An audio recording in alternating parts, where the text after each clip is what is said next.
all remember Project Fear, don't we? And I wonder why Project Fear isn't being launched by the Tories at the moment against Labour's spending plans.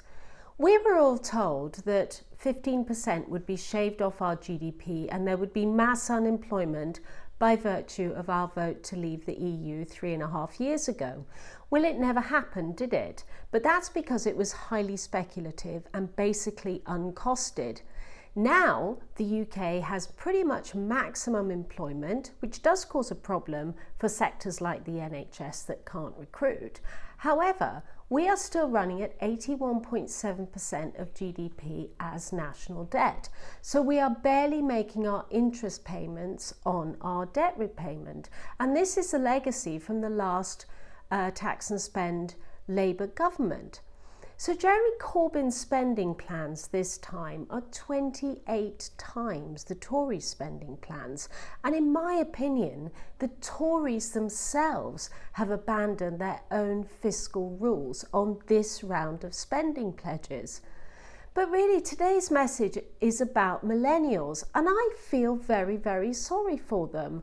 You know, they have seen a Labour Party adopt the moral high ground and basically taking over the debate on climate change, whilst also promising a change agenda. But what they don't seem to realise is that the change agenda translates directly into higher tax repayment, higher deficit repayment for them. It is the millennials who are going to be paying for these spending pledges. We are already at an all-time high of taxation, not just direct taxes, but indirect taxes as well.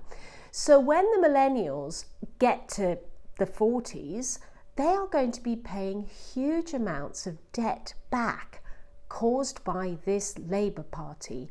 They also don't seem to realise that they have been taken for fools. Jeremy Corbyn has assumed that he is going to get a huge number of young voters. Well, in that he recognised that he couldn't attract the older woman. So he made the WASPy pension repayment pledge. It's an uncosted repayment pledge and also is hardly a priority. Now, I'm the first to confess I'm not affected by it, but actually, if you look at the stats, people who are in their 60s and 70s are generally much better off than people who are in their 20s.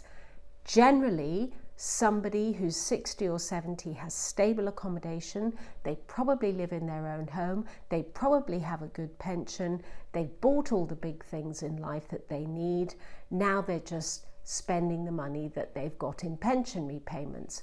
Compare that with the 20-year-olds.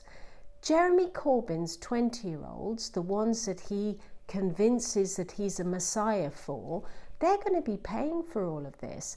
They're already a generation that can't raise funding on housing. They can't raise the money on deposits because taxation and indirect taxation is so high. They can't get jobs that don't have 0-hour contracts, so they can't prove their worth to a mortgage lender. So that sector of society really is the one we should be focusing on, not giving them handouts, but actually making it easier for them to make their own way. We should be reducing the interest rate on student loans. It's an absolute disgrace. The student loan company was sold off by the government, and in so doing, the interest rate went from 2% to the current 8%.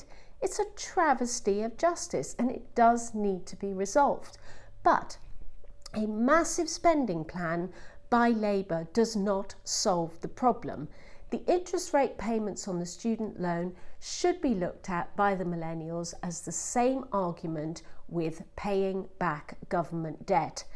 The level of current debt is unsustainable. When you add in Jeremy Corbyn's spending pledges, if we have one global wobble, interest rates will rise and we will all be stuffed with massive tax bills. That means you will never buy a house.